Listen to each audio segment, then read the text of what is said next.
దోస్తులు ఎట్లున్నారు?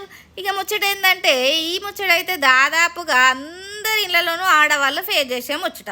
ఏందబ్బా అంటే అందరి ఇళ్లలోనూ నపరొక్క తీరు టేస్ట్ ఆయే. ఒకరికి ఒక కూర నచ్చితే ఇంకొకరికి ఒక్కొక్క కూర నచ్చకపాయే. ఇక 190 వంకలు పులుపు వగరు వాసన ఇది సేదు అని చెప్పేసి పెడతారు.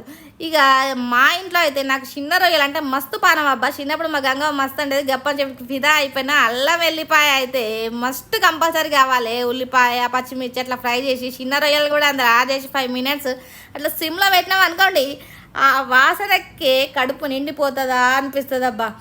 ఈ తినక ముందే తిన్నంత ఫీలింగ్ వస్తుంది ఏందో కానీ. ఇక కొంతమందికి అయితే ఈ వాసన అస్సలు పడదు. చెప్పాలంటే మా బావకు మా పిల్లలకైతే అస్సలు పడదు, చిన్నప్పటి నుంచి తినలేదట.